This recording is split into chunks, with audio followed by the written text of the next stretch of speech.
किर्रदाट काळोखामध्ये प्रकाशाची एखादी किरण जेव्हा आपल्याला दिसायला लागते तेव्हा आजूबाजूला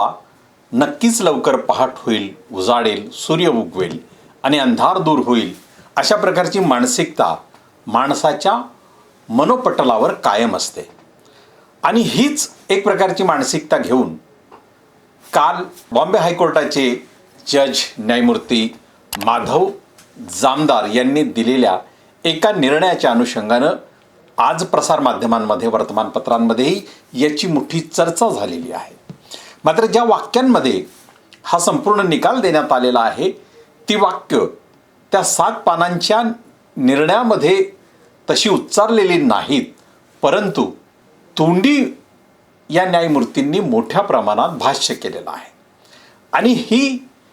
भाष्य जे आपल्या समोर आलेली आहे ती कुठल्या प्रकरणामध्ये आलेली आहेत तर सोशलिस्ट डेमोक्रॅटिक रिपब्लिकन पार्टी या पक्षाचे महासचिव ज्यांचं नाव सईद अहमद अब्दुल वाहिद चौधरी यांच्या विरोधात मुंबई पोलिसांनी 5 प्रकारच्या नोटिसा किंवा गुन्हे दाखल करून त्यांना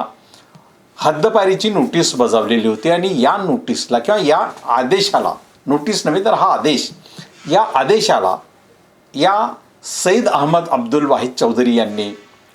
मुंबई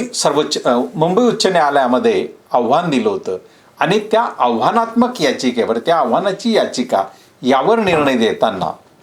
न्यायमूर्ती माधव जामदार यांनी स्पष्टपणे 2 केस लॉचा उल्लेख केलेला आहे. ज्याच्यामध्ये पहिला केस लॉ जो आहे जो जम्मू काश्मीरच्या अनुषंगाने, ज्यावेळी 2020चा जेव्हा जम्मू काश्मीरमध्ये आर्टिकल 370 हटवल्यानंतर त्या ठिकाणी इंटरनेट सेवांवर पूर्णपणे, म्हणजे इंटरनेट सेवा तिथल्या बाधित झालेल्या होत्या. किंबहुना सरकारने गृह विभागाकडून आदेश काढून तिथली इंटरनेट सेवा बंद केलेली होती. आणि याला तिथल्या एका वृत्तपत्राने, ज्या वृत्तपत्राने चॅलेंज दिलं होतं त्या संपादिका होत्या अनुराधा भसीन. आणि यांनी त्या इंटरनेट सेवा किंवा आर्टिकल 19 आणि 21 जो मूलभूत अधिकारांचा भाग येतो त्यावर कशी गदा येते हे त्या याचिकेत नमूद केलेलं होतं. आणि त्या याचिकेवर सर्वोच्च न्यायालयाने दिलेला निर्णय आणि त्याचबरोबर गुजरातमधल्या एका केसचाही या ठिकाणी केस लॉ म्हणून दाखला दिलेला आहे, ज्यामध्ये सरकारच्या विरोधात घोषणा किंवा त्यात सामील झालेलं आंदोलन या अनुषंगानंच ही केस देखील होती, ज्यामध्ये Mohammed Kaleem Siddiqui versus state of Gujarat अशा या 2 केस लॉला देऊन न्यायमूर्ती माधव जामदार यांनी जो निर्णय दिलेला आहे तो निर्णय यासाठी महत्त्वपूर्ण आहे की सध्याच्या काळामध्ये सरकार आणि शासन व्यवस्थेविषयी कोणीही आंदोलन केलं किंवा त्याविरोधात बोललं तर त्याला कधी देशद्रोही ठरवलं जातं, कधी त्याच्यावर गुन्हे दाखल केले जातात. आणि एवढंच नव्हे तर ह्या ज्या सईद चौधरी जे आहेत यांनी देखील सरकारच्या विरोधात त्यांच्या पक्षाकडून काही आंदोलनं आयोजित केली होती, धरणे आयोजित केले होतं. आणि त्या धरणांमध्ये, त्या आंदोलनामध्ये त्यांनी सरकारच्या विरोधात घोषणा दिलेल्या होत्या. आणि विशेषतः देशाच्या गृहमंत्र्यांच्या विरोधातही त्यांनी घोषणा दिलेल्या होत्या. आणि या घोषणा दिल्यामुळे हे आंदोलन त्यांनी या ठिकाणी केल्यामुळे त्यांच्या विरोधात गुन्हा दाखल करून त्यांना हद्दपारीची नोटीस बजावण्यात आलेली होती. आणि याला आव्हान देण्यात आलेलं होतं. आणि हे आव्हान जेव्हा काल न्यायमूर्तींच्या समोर आलं तेव्हा त्यांनी एक गोष्ट स्पष्टपणे म्हटली की जी वर्तमानपत्रांमध्ये आलेली आहे, की जी लिखित त्यांच्या आदेशामध्ये नाही, लिखित आदेशामध्ये त्यांनी स्पष्टपणे नमूद केलेलं आहे की जर सरकारच्या विरोधात घोषणा देणं हा नागरिकांचा मूलभूत अधिकार आहे, सरकारच्या विषयी जर समजा नागरिकांना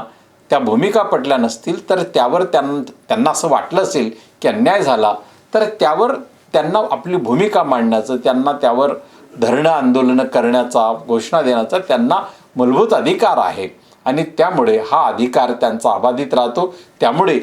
पोलिसांनी एक प्रकारे, पोलीस हे प्रधानमंत्री किंवा मुख्यमंत्री यांचे सेवक नसून ते लोकसेवक आहेत. आणि या लोकसेवकांनी जनतेच्या या मूलभूत अधिकारांचं रक्षण करावं अशा पद्धतीनंच ते भाष्य आहे. खास करून मूलभूत अधिकार जेव्हा, म्हणजे हे जे आव्हान देण्यात आलेलं होतं हद्दपारीच्या संदर्भामध्ये, ही हद्दपारी त्यांनी पूर्णपणे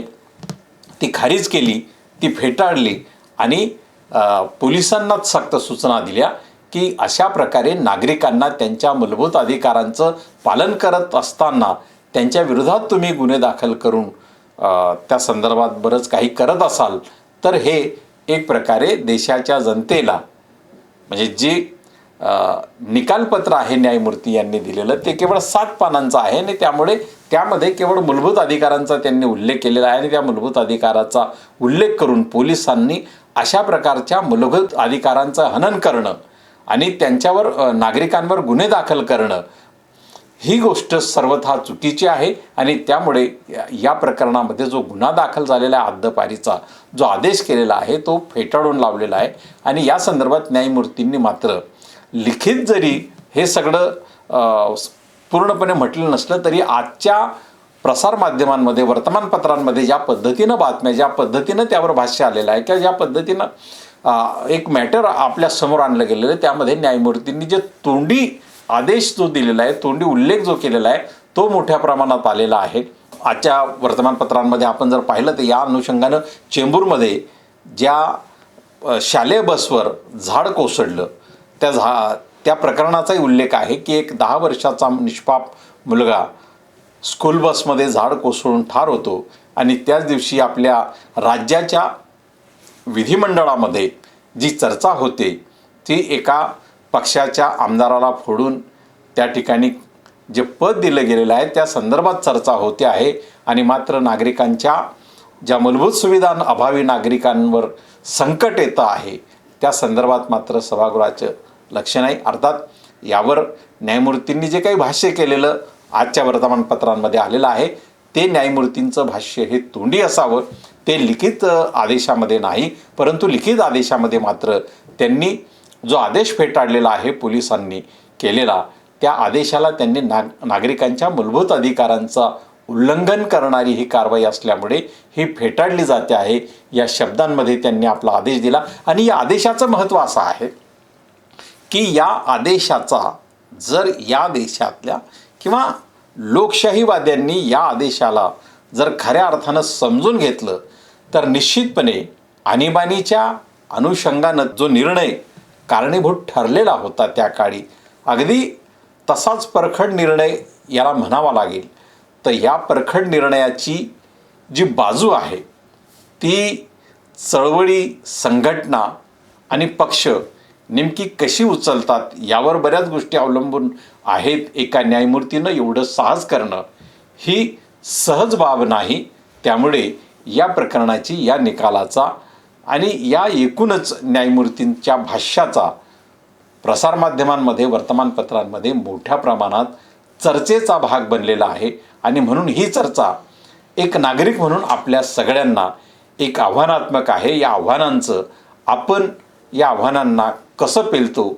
कसा त्याचा अर्थ घेतो आणि आपण त्यावर काय प्रतिक्रिया आपली आणतो हे सगळं पाहण्यासारखं असेल. यावर आपण काय विचार करतात हे निश्चितपणे आमच्या या व्हिडिओला आपण पाहिलं तर कळवा आणि हा व्हिडिओ आवडला तर लाईक करा शेअर करा आणि आमचं चॅनल सबस्क्राईब देखील करा.